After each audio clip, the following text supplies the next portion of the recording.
are just thrilled to be participating today with Katie and Robert. So before people join, or as we wait for them, Katie and Robert, I'd love for you to introduce yourself.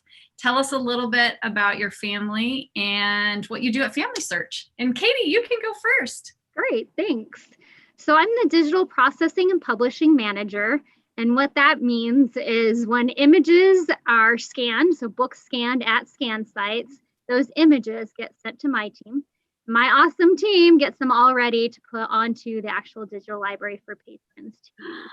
We have a lot of fun working together. Okay. That's what we're talking about today, is the digital library. So yes, you're going to have all the stories because you are behind the scenes. Yes, with many other people. And I'm excited to share the different things that I have witnessed and heard from all of these others that have gotten to participate over the years in this.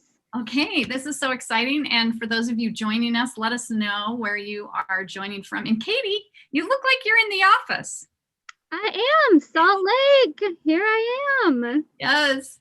Amen. We're like, I'm half a block up from you in my home office, but we're thrilled, Katie, that you are here and can't wait to learn from you and your expertise. Tell us a little bit about your family. So biggest news, 2020 got engaged and got married. So Yay! It's now a Mrs. instead of a Miss. Wow. And so changed the last name and everything. Very exciting news. So did you like elope? I mean, what did you do with all of the challenges with 2020? It was really hard to decide because we did have a date and the location was closed. And so we were trying to figure out, well, what do we do instead? And we decided to do it very different. We literally planned the wedding in a week, and we had amazing friends here in Salt Lake that each chipped in, and we're like, hey, I could do photography. Hey, I'll do the flowers. Hey, use my backyard. And then we made sure that it was on FaceTime Live like this. And we invited people via Zoom like this, and had all of our family and friends there virtually. And we did have some people there in person, socially distanced with masks on. Our pictures are very unique. And it was at a lake. And so we had some friends in kayaks that we could have some additional people there. That is fantastic. Oh, a COVID wedding with masks and kayaks and Zoom. Awesome, thank you. Okay, Robert, tell us a little bit about you. And you're familiar to many of our FamilySearch guests because you have been a part of FamilySearch for a long time. Yeah, I've been greatly blessed, and I get to work with David Rencher. Many of you know him. He's the FamilySearch Chief Genealogical Officer, and it makes it sound weird to call me a deputy chief. So just go with it, deputy chief. I'm an assistant or something, but I get to work with him on genealogical correctness of our products. And I also get to work on setting strategy on where to send cameras and what records to acquire. So I do take bribes if you have a favorite. Should we give him your email? No, I only accept chocolate milk. Chocolate milk, 2% or whole? Whole. Oh, okay. Yeah. Oh, yeah.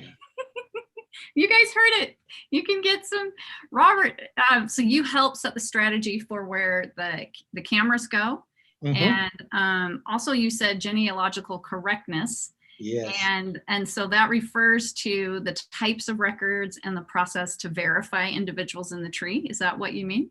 Yeah, and we work with the product managers and try and get the features that will help all ranges of genealogists so that everyone can be successful. So like people who aren't genealogists like myself. Yes, okay. And how long have you been at FamilySearch? Come on, you got to tell us that. Oh gosh, it hasn't been that long actually. Really? Yeah, 10 years, 11 years. So 10 years. And where were you before that? I worked at Ancestry.com for a while. Awesome. Okay. This is good. This Mhm. is good. Okay, and tell us about your family. I am the proud father of 4 daughters and 4 sons-in-law. And fortunately, at the moment, they're all here local. So Wow, you get grandkids? to see grandkids. Yes, if you look up Oh, here, yep, we you can see can that see photo. some of Mhm. them. So we get to do lots together, and yeah, we're constantly at play. That's awesome. Do any of your daughters or sons-in-law participate in genealogy or family history? Well, sure. Um, when you take the broad scope of what family history means, Yes. um, some of them are doing photographs, and some of them. Memories, Uh-huh, stories. uh-huh. My wife writes a journal that she uses for a weekly letter and sends Mhm. it out to all the relatives, and that's becoming her personal history. So yeah, Awesome. they're all involved in one way or another. That's good. You haven't scared them off. No, not yet. Okay, we're going to dive into our topic today. And as mentioned, let us know where you are joining from. And we will hopefully have time to take questions. These two represent sort of an area of expertise around an area or a search on FamilySearch, that is the digital library. And so I think we're going to start out with, we want to know what is the digital library. And Katie, I think I'm going to toss that one to you. And to make it helpful for people, we're going to do some screen sharing, and you'll be able to comment in the chats, and we have some moderators who are helping us out today. So welcome everybody, and let's dive in. Tell us, what is a digital library? Oh, I'm happy to do so. So the digital library is a large collection of physical books that were scanned and made digital. Now, where did we get all of these different books? Yes, where'd That's you the get them? fun part. Started at BYU. And can I just share a short story about how it started at the very, very beginning? Because it's Yes, give us the inside scoop that you can't find anywhere else. okay. We want the exclusive. Okay, so we're talking back 2004. Okay. And there was the director of the Harold B. Lee Library at Brigham Young University. And there was a family story that was passed down by his grandmother that great-great-grandpa had come over from Europe with his family, and they were extremely poor, to the point that the mom and dad of this family passed away, and the kids ended up spreading out around the country trying to survive their childhood. The great-great-grandpa ended up in Pocatello, Idaho. Okay. And luckily survived childhood and grew up to have a farm. He got married. And as he became more mature in years, he started to realize that his story is kind of unique. And he wanted to record it. And so he went ahead and he mortgaged the farm and used the money to write up his family history. He then published these books and put these books in a barn. His wife, unfortunately, was not told about this. And when she found out that he mortgaged the farm, she was livid. She burnt down the barn and all the books in them. All of the family ever since. Is this a real story? Yeah, that's real. They know about this book, but there's no copies left at all. And so this gentleman, he happens to be at a conference in DC, and he has this thought. And I know any of you who do genealogy, you'll have these thoughts that come to your mind. And when you act, you end up having these types of experiences. So be thinking about your experience like this. So he has this thought of, I should go check the Library of Congress and just see maybe if that book is there. He does it. He finds the book. They give him they make a photocopy of it. He digitizes the photocopy, but he takes it a step further. Instead of just keeping it on his computer for him to use, he finds a location where he is able to put it where everyone would be able to access it. Family History Archives. And so then all these relatives are able to access it. And so he starts thinking this would be a good project to do. Starts doing it with BYU. FamilySearch gets involved, and it starts to grow quite big. And that's where we step in, and we just keep making it bigger and bigger. And we're excited to share how big it has gotten as we talk today. How and many invite others to help us to make Yes, it we need help. How many books are available, or, you know, just an estimate? If you started out with that one in 2004, so what are we at now? We are about to be celebrating shortly, meeting 500,000 books. Wow. Yeah, we're getting close. And so I think there should be a big celebration. I think we should, yeah, I think so. So many people who have contributed. And I'm excited for you to tell us about that process too. So a digital library. So who can access it? What does it actually look like? So Robert's going to share with us what it actually looks like, and anyone is able to access it.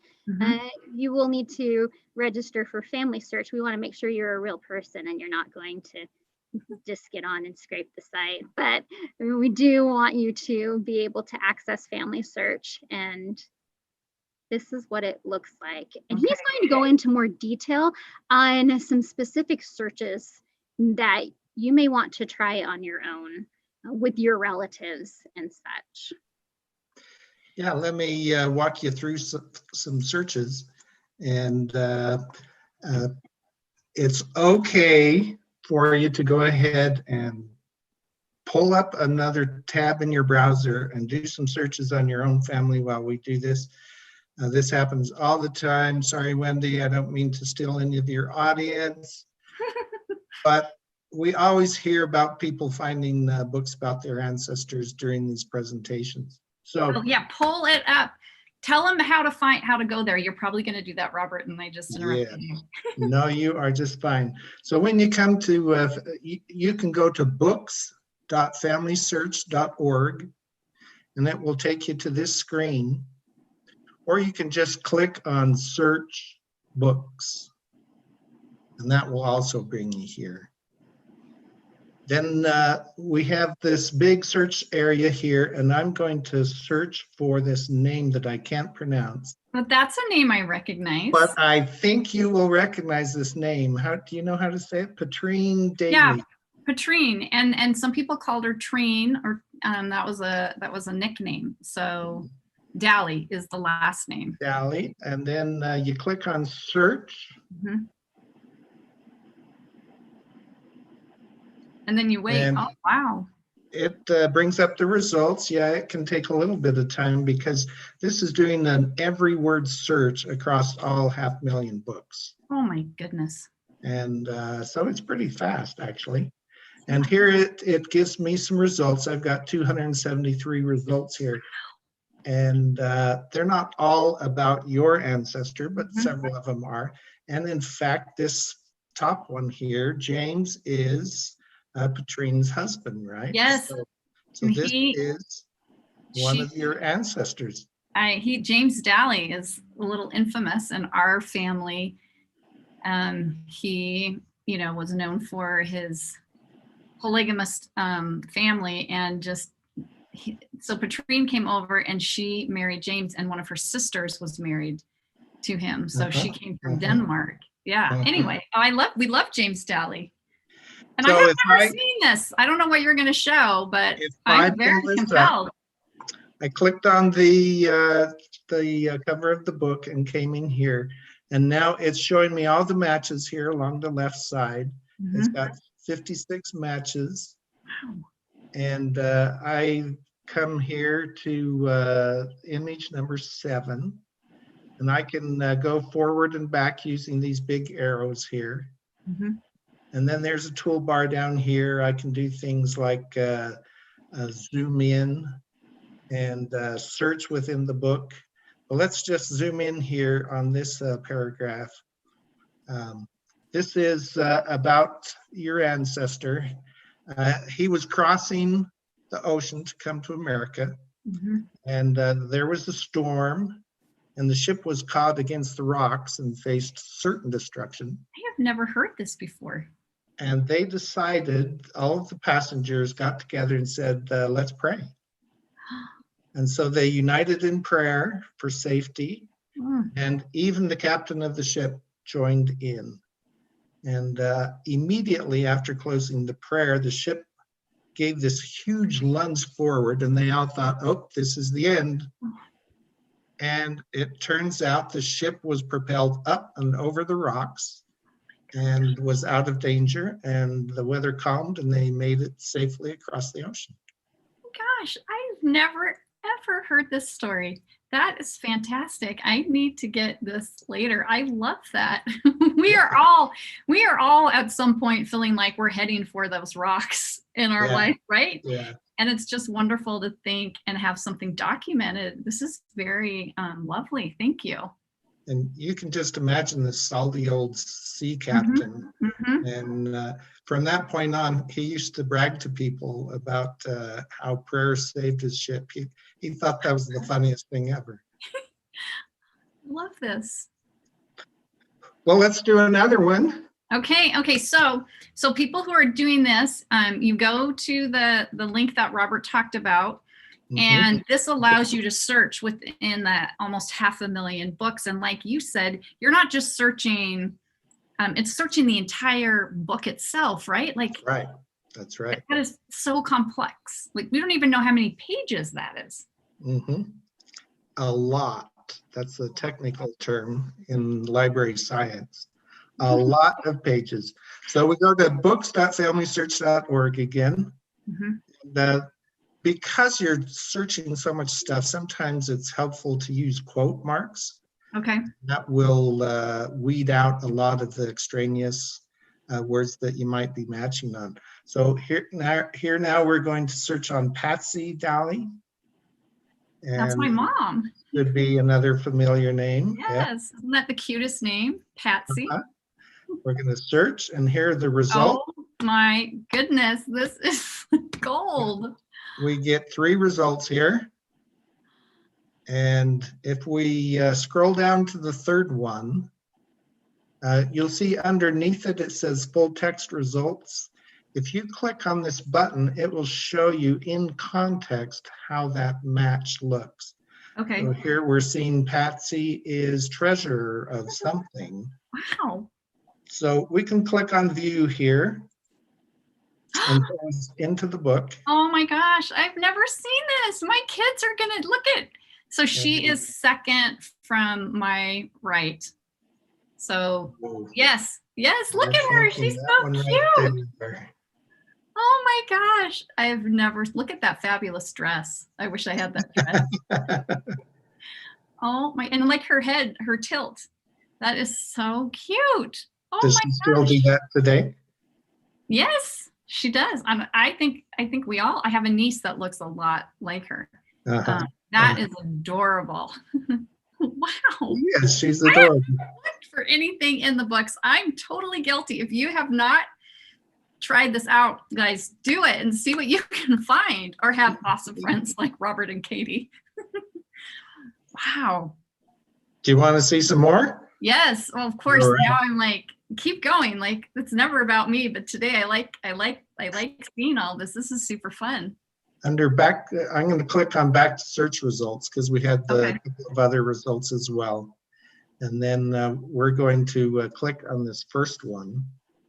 And when we do, Penrose, she's talking about this. And here she's listed. Her face is a little blurry, so I didn't show you the face. Okay. But here we learned that she lived in Penrose Hall when she went to school. And this was Brigham Young University. Right? Yes. Wow. So the next time you're on campus, you'll have to wander by Penrose and think to yourself, Mom lived here. Look at the fabulous hair that's happening there. This is great. I'll have to show her this picture, and I bet that it will bring up some memories and help her share stories. I doubt she's seen this for years. Yeah. If I advance to another result here within this same yearbook, here she is, right there in the middle. Oh my goodness. I've never seen that either. Don't you love the hairdos? I love the hair. It is fantastic. Wow. This is only a couple of years before she had me. She was a really young mom. So Yeah. wow. Yeah. Yeah. Well, speaking of you, you guys, this is making me a little. It's not often that you can find yourself in these books because most of them are public domain books. Oh my goodness. But let's see what we can find. Okay, this is completely, obviously, these are all unscripted, but I have no idea what you're going to find. So one technique you can use, we search for your mom's first name, then last name. In some books, they appear in the opposite order. Okay. So here we're searching for Dolly Patsy, again in quotes. And when we do, we come across another type of book that we have in the book collection, our family histories. And this one has an interesting bent to it. It's a family organization's address list. Really? And it has built in the pedigree. So I'm going to click on the thumbnail and go in here. And we see here someone named Mansell. It doesn't actually have your first name, but otherwise, one of those is you, isn't it? I probably, yes, yes, absolutely. That's my maiden name. Yep, you've got your mom there, you've got your uncles, your aunts, your cousins. Yeah, it would be me and probably my older brother. Wow, how cool is this? Through the pages of this book, you could, if you didn't know your Dolly line, you could trace it clear back many generations using this family history book. Wow. Wow. I'm dumbfounded. This is really cool stuff. And how long? I mean, it doesn't take long, right? When you know what you're doing. It's very tricky searching the 500,000 books. And that's why these search tips are so helpful. If the quotation marks is one of the chief tools that you can use there. And I think there's a blog article that talks about some tips for using the digital library. So we'll make sure you have that link. Yeah, Robert, this is fantastic. What are some common questions people have when trying to do research here in this space? Katie, do you want to field that question? Well, generally what Robert just shared of that how specifically to do the search is one of the big questions that's asked. Besides the blog, there's also a wiki page that also will give some examples on how you can do some simple searches and some advanced searches. And so that would be helpful for people to use. Another thing, go ahead. Well, I was just going to say, and I've seen somebody is mentioning that they're not a member of our sponsoring organization. We're sponsored by the Church of Jesus Christ of Latter-day Saints. FamilySearch is free for anybody. You don't have to belong to our faith. So it is for anybody. That is not and like you said, once you create an account, Katie, then people can come in and search. Okay, I wanted to respond to that question, but keep going. Good question.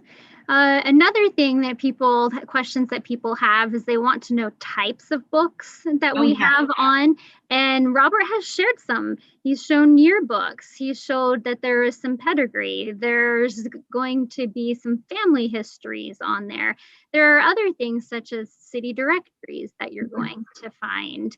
And the thing that you have done so well at highlighting, Wendy, with this is our collection is unique because we are able to do that OCRing and making it where you can do an all-word search. And so you don't need to know a ton about your individual to start looking and trying to track them. And with that all-word search and with the OCRing, just have to do a little bit of bragging with that. We are able to do the OCRing in over 200 different languages. Oh So my our God. site is not just for those who have English relatives, but we will have other content. Our second highest content is actually in German. The OCRing capabilities can even do Chinese. It can do Russian. When we say that we want to grow this project, we're not just meaning that we want to grow it with English books and here in the States. We want to see this expand, and we know that the US is a melting pot. All of our ancestors came from somewhere else, and there's got to be some great books in those other countries and in other languages that will be able to assist us as we move forward with working on our family history. Wow. So for those people that don't know, tell us what OCR is and why it's so powerful. Optical character recognition.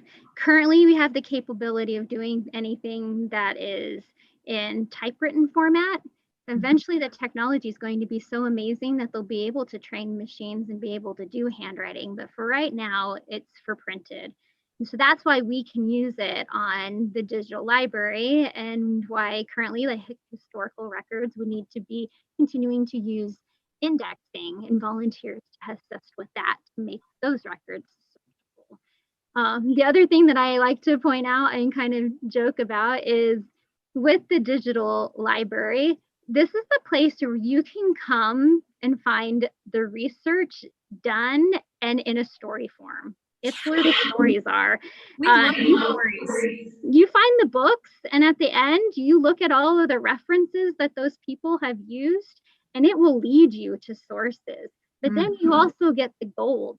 You get the pictures, and you get the stories that go along with it to make the person alive. That is fantastic. And so what types of, you shared some obviously awesome, I think awesome information that you found in books about my family. And you talked a little bit, Katie, about the different types of things people can find. What are the different, like cool stories you've heard about patrons who've looked in the books? What kinds of things do you get feedback on that people find? What seems to be common or really exciting?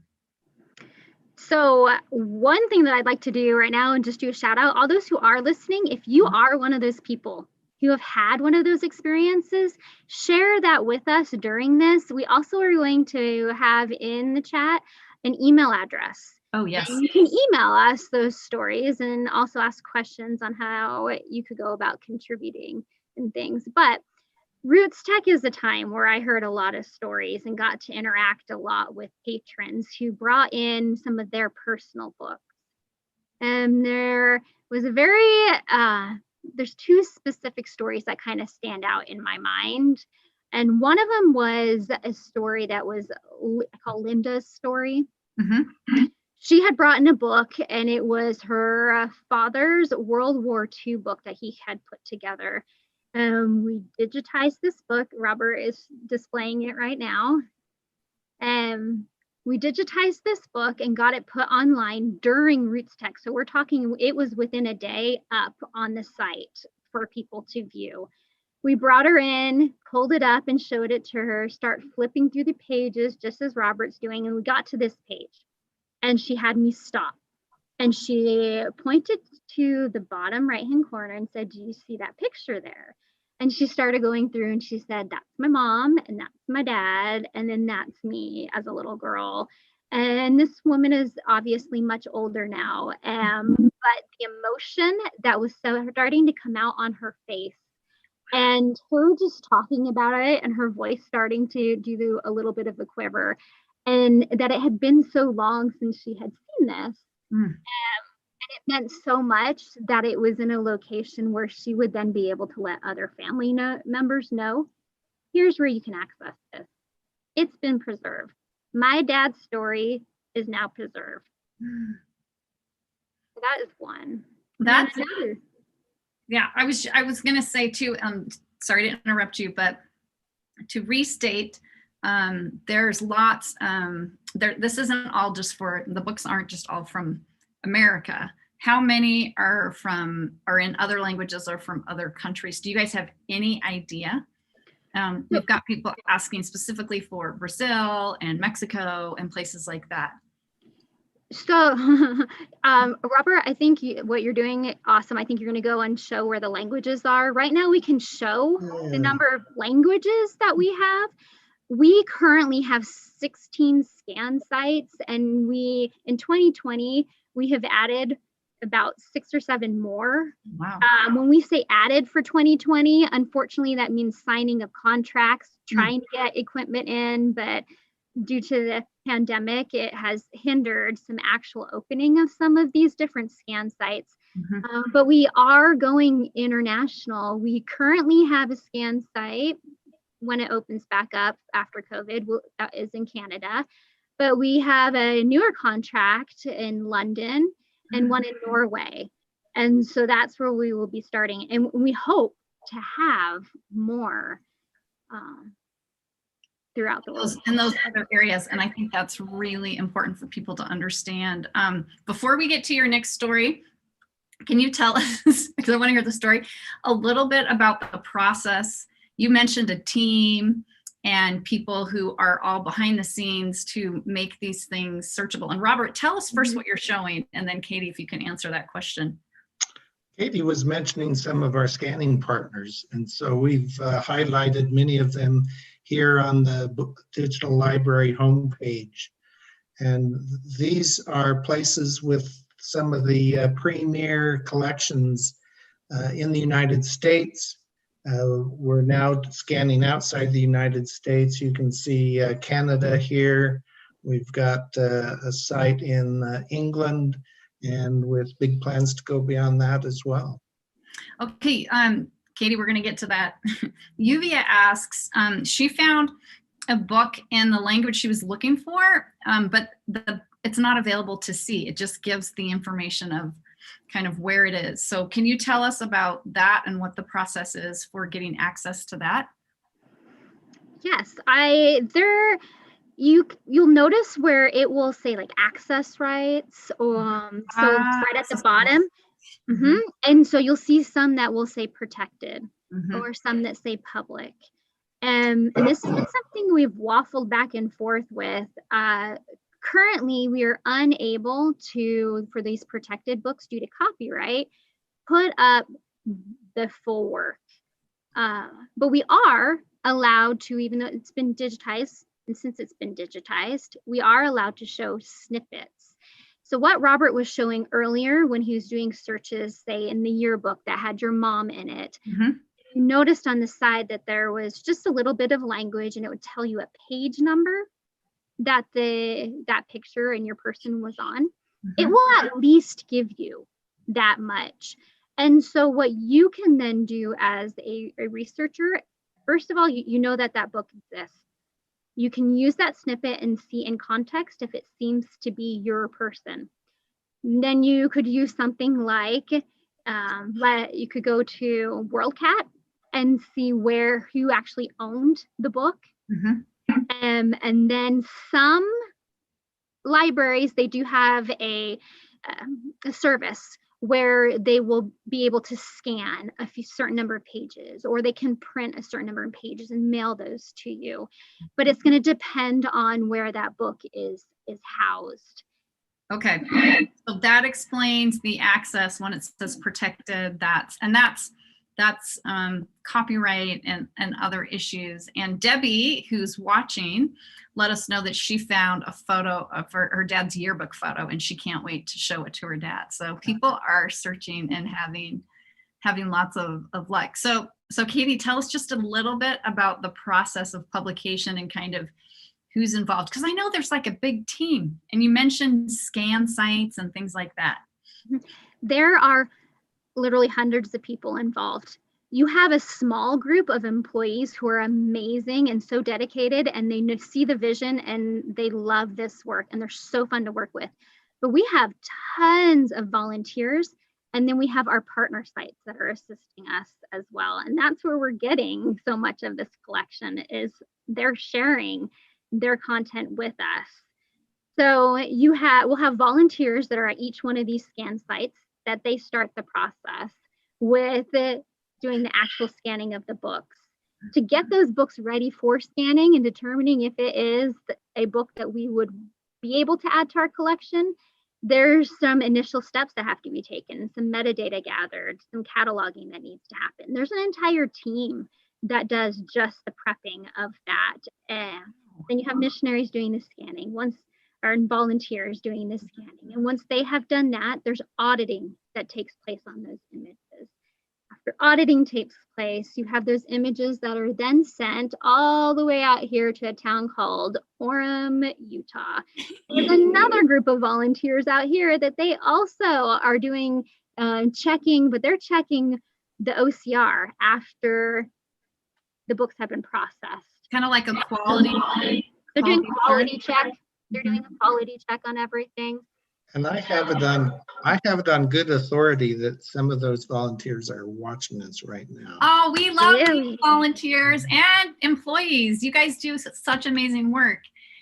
Shout out to everybody for contributing. And we need to, I'm getting ahead, but if you want to participate, if you have books, if you want to be a volunteer, if you want to partner, we're going to give you Katie's email and you can reach out directly. Not my personal email. We are sharing. Okay, very specific email. Yes, we do have emails we'll put in there. Okay, so you've talked about the kind of the auditing and then looking at the OCR and making sure that it's accurate. What else do people do? Oh, you keep going, because then once you have the images that are on the site itself, you have a whole group that's also trying to make improvements to the landing page and to the actual digital library itself. We are not a group that wants to be stagnant in any way, shape, or form. And we understand that we're not perfect, and it's the tools we are using are not. And so there's that. And then you have marketing that goes into it too, because we want people to know about it. I'd be curious, how many of you listening have heard of the digital library? Yeah. And if you were to go and talk with friends, if they would be like, oh, no idea what that is. Because a lot of our volunteers, that's how they are at first. They're like, I had no idea about all this. So marketing, that's important so that we can have this resource used by others. So it takes, like you said, there's hundreds of people working. There's scan sites. And the reason there's a scan site is so you can get kind of in a dedicated area, like you mentioned in Norway or London. And then how do you determine, like, how do people contribute books? What does that look like? Yeah. So let me talk a little bit more about our partners. Okay. Yes. How important they are. And then I can kind of talk about the people briefly. So the scan sites themselves, we have partnered with, and they have shared with us their collection. They will work closely with their employees and the volunteers that we have there with our machines, and are deciding what would work with the content that we still need. And you, if you live close to any of these scan sites and things, it's a place that they have these volunteers. You can take your books and they'll be able to scan at that location. How do people know where they are, the scan sites? So right now on the homepage, you can see, and it advertises each one of these partners. Oh, right. Also, if you click on those, it's going to take you to the rest of their collection. That's another huge thing that our partners offer.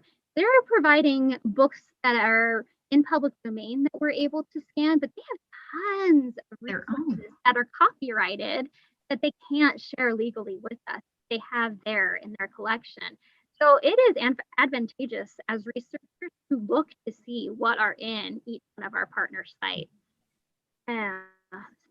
We have the partners, and then I mentioned that as an individual, you could take a book to a partner site and they would be able to scan. But another way that you would be able to do this is reach out to us.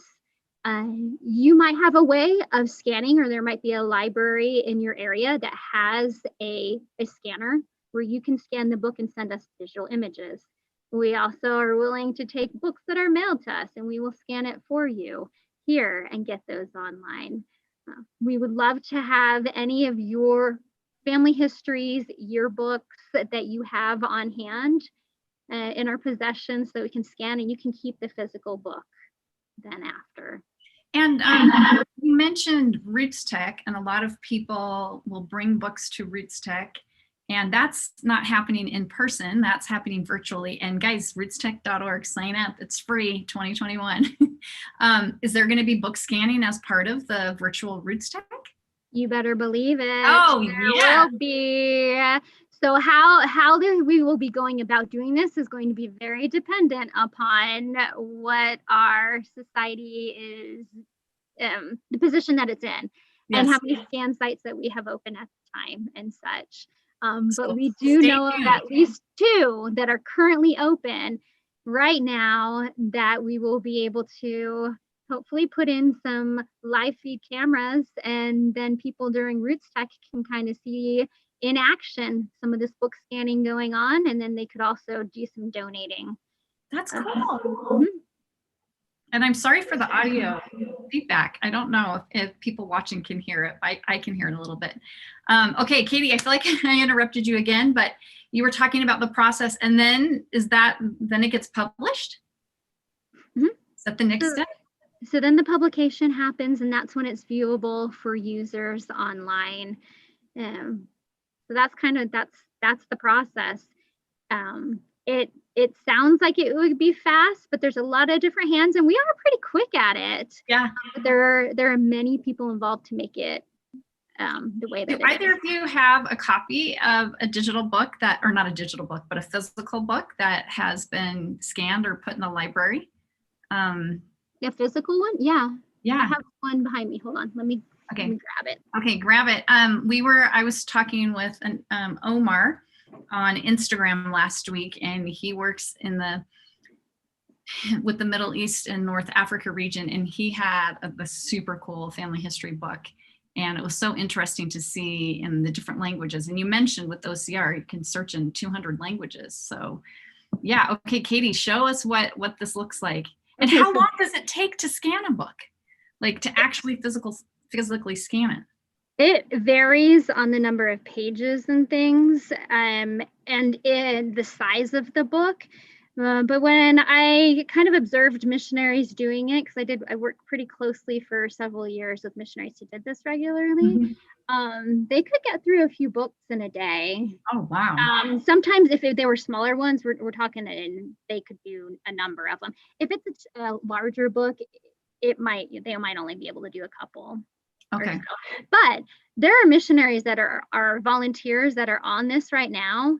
If you did this and you served as a volunteer doing scanning, make a comment and say how long on average you think that it would take. Let us know. And I have a question for you after you show us this book from someone. And we're getting to the point where if you guys have questions, let us know. We have another 15 minutes or so left. Post a question for this group around understanding and researching the digital library. And like Katie said, we'd love to know your experiences.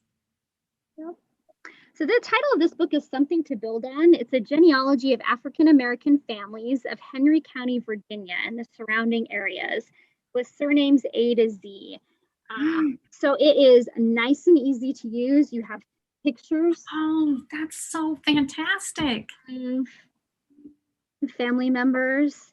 You're getting information of names, dates. You have places. You have ages at the time that this book would have been put together. You have relationships. You have locations of burials. I love to see the photos. Who's to say how many names are in any one book or how much information about, these individuals, right? It's like a gold mine. Wow. Exactly. Exactly. That's why you guys like your job, because you get to do stuff. That's why you and the cat, or like the catalog. I know a few people on the book scanning team. I think is it D. Michael Hansen, and if he represents how people feel about book scanning, sign me up.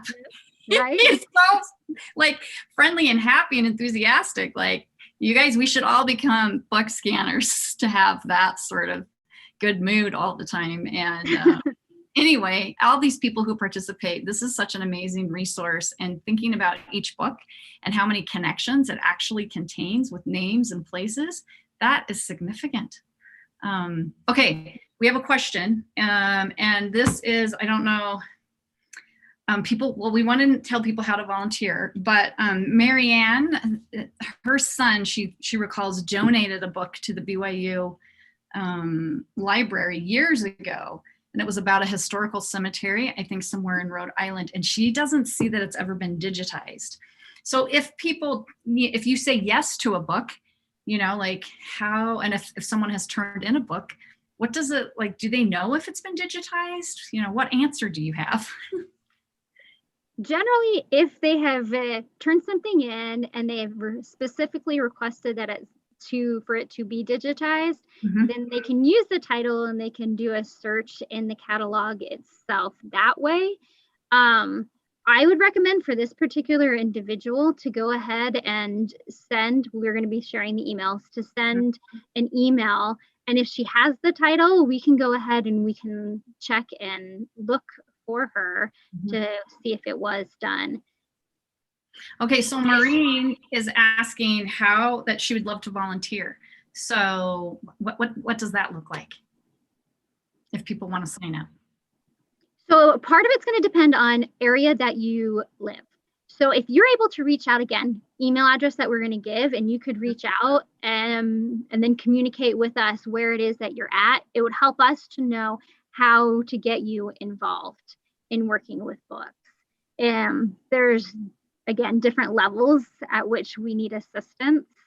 And it will just depend on where you're at, what area you could help in. Okay, so you'll match the volunteers to geography and skill and all of those things. Robert, will you show us the advanced research wiki page so people are familiar with what is out there for those advanced researchers? And sure. Anyone wanting to dive further into this. And I think we should get like a certificate or something if people find something. What do they do when they find something in a book? Is there do they notify you, or they just get excited? Is there any way? There's like confetti that comes down, and then they get a piece of dark chocolate, and we should just have a party or in kayaks and with masks and whatever. Okay, Robert, while you're looking for that, Keith is asking, is there a list of all of these books somewhere, just like a master list? If you wanted to see everything that was in the collection, if you go to the digital library and you just click the search button, it will then show you every single thing that is on the site. And then there's facets on the side that you then would be able to limit by language or collection or author if you want to do limiting that way. But yeah, to see the whole collection, just click search and it will bring everything up, and it will show you it's almost 500,000 books. Okay. And is there someone, Lynn, he or she found a digitized book that's 20 pages and wants to know if it's permissible to print that? What are the rights around printing from the digital library? If it's sorry, Katie. Nope, you go.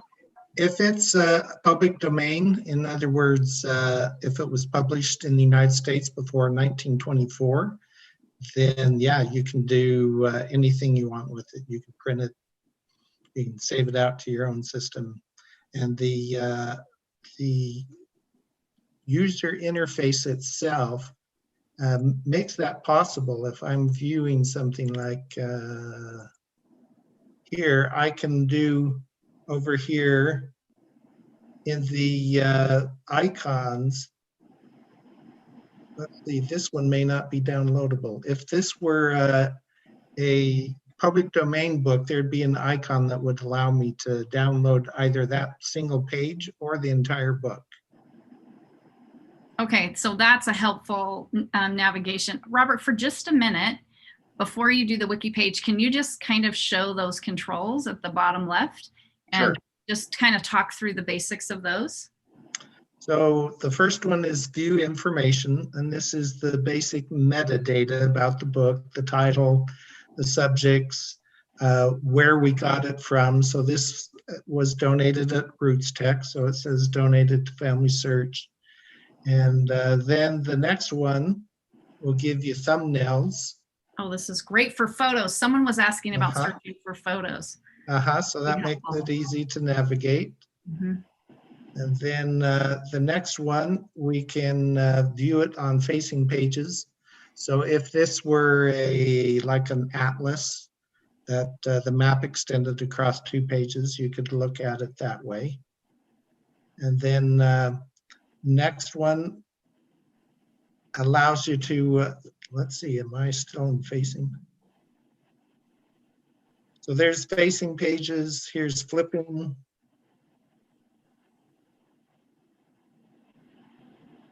And here's viewing it just as a picture. I can zoom in and out. I can zoom to the full page view.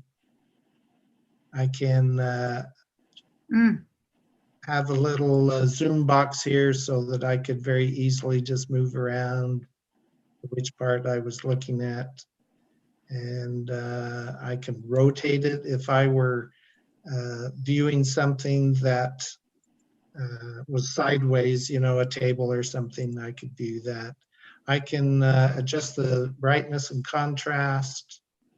And if it were reversed, you know, you get some books that might have some electrostatic copies or something that you need to reverse that out.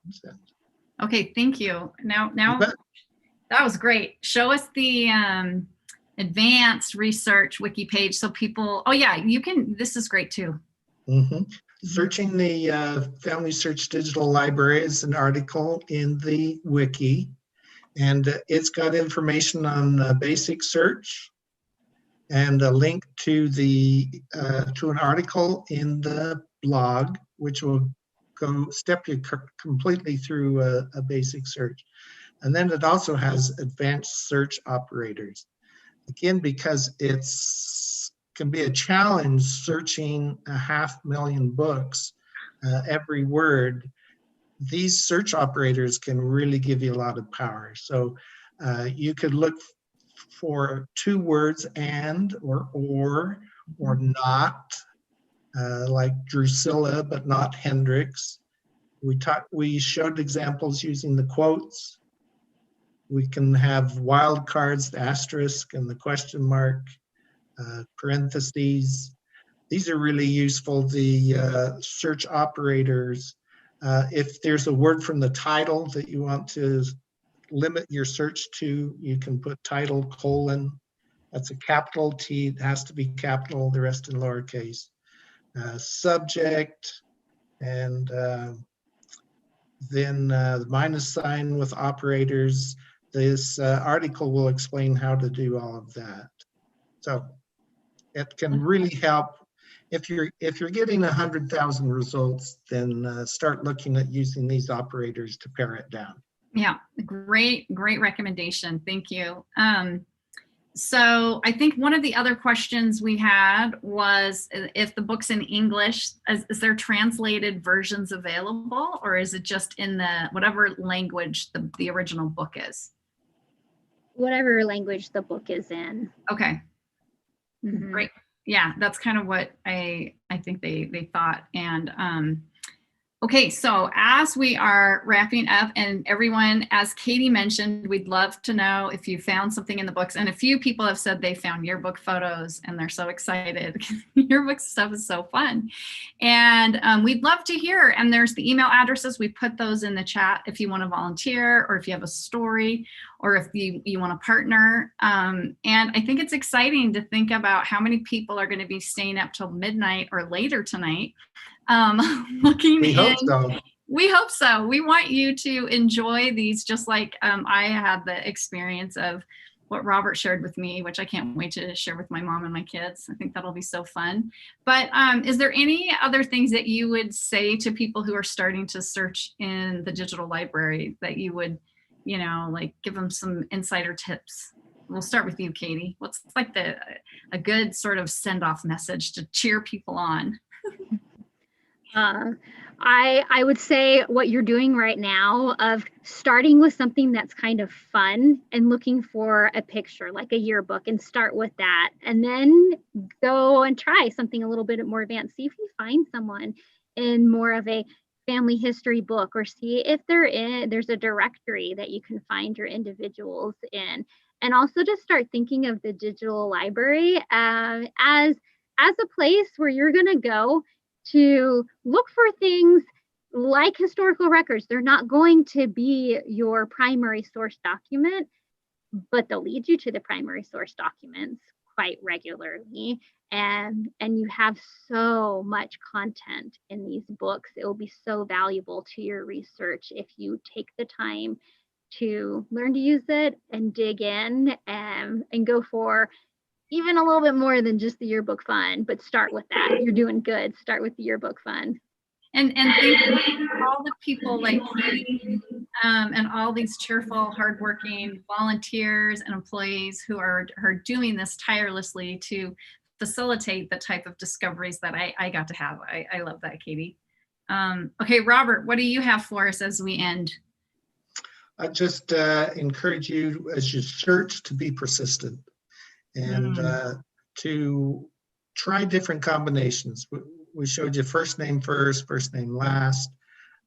In your example, Wendy, the unusual name of your ancestor, his name was what, Samuel or William or something. I would never there was Samuel and James, yeah.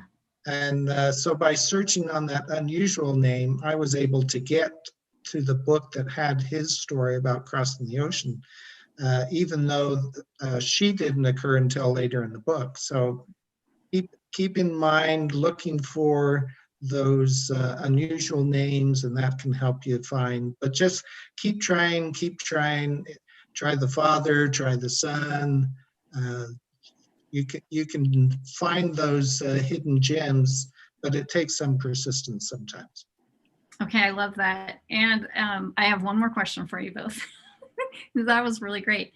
And this is something that I like to talk about sometimes when we're kind of focusing more on stories, but I think it's really interesting, especially for individuals like the three of us who get the opportunity every day to work at a place like FamilySearch, where we, work tirelessly to figure out how to help people find and create connections. And it's truly a gift. It's something that has brought so much brightness to my life, and interacting here on these live streams has been wonderful with fabulous guests such as Robert and Katie. But I think I would love for you two to kind of just answer, like, why is family history, important to you personally, and how has it sort of enhanced, your life to understand or learn about your family history? You can answer either one of those or both, and we'll go to Katie first again. Okay. So I had the unique privilege of being the oldest child, and with being the oldest child and living close to relatives, I met pretty much all of my great grandparents. And I would remember just sitting in their homes while my parents would socialize with them and visit, and try and keep myself occupied while all the stories were being shared. And I would find artifacts, and then my great grandparents would tell some stories about those things. And at the time, I didn't really think much of it. But as I've gotten older, those are really special memories to have, and to have known those people and to have that relationship with. And so it has made me want to know more and learn more about the people even before them, and the people that they would tell me about, their parents and the experiences that they had, and what it was like for them growing up, and from the countries that they came from. And as I learn those things, it just increases my love and appreciation for the sacrifice that they made, that every single generation has had it just a little bit better. And makes me want to make sure that I'm living my life in a way. I have this little saying at my desk that a friend made for me. It says, the kind of ancestors you have is not as important as the kindness of their descendants. I want to be that kind of descendant, where I don't forget them and I make them proud. Oh, I love that. Don't forget them and make them proud. Thank you. Okay, Robert, how about you? Well, first, a little warning to everyone. Never tell Wendy that you cry at puppy commercials. Because then she's going to ask questions like this one. And Yep. I've experienced those special experiences. I think many, many genealogists have, where we come across a situation and we just feel like that ancestor wants to be found. And we come across these discoveries, and it's makes such an indelible impression on you that how can you not continue searching out your ancestry and establishing those connections with people that you've never even met, and yet they become real people to you because you learn so much about them. You learn what happened to them as they were crossing the ocean, and so forth. And it's a special privilege to be able to do what I do every day. And so, yeah. Okay, I didn't cry. Well, I think the emotion behind the commitment and dedication of colleagues such as you two is very moving, and I appreciate, and I'm sure those that are participating appreciate seeing that as well. And, you know, I have to say, when I was thinking, just while you were speaking about the age my mom was in a couple of those photos, and, you know, it was maybe a year or two before she got married or had me. And I have my kids, I have 5, and they're all in their 20s. And so I can't wait to find out how old she was and just say, you guys, this is, you know, Grandma Patsy at your same age. And I think it's such a fun way for us to connect with the living family, is to just kind of see what they used to be like. And I love, Katie, how you talked about wanting to sort of leave behind this legacy as you sort of stand on the shoulders of those who have come before. And Robert, I just think, like you, it's a gift for us to be able to work in a place like this and find and feel the tug from ancestors and be able to respond and get to know and love them. So thank you to everyone who watched and contributed, to our moderators, to our super fans, to the volunteers, and everyone who's participating to be a part of this global Family Search family. We will see everybody next week. We have more live streams planned. We're so excited to be with you as we continue this throughout the year. Let us know who you'd love to hear more from. And Katie and Robert, thank you so much. You guys were fantastic. Thank you. Thank you, Wendy.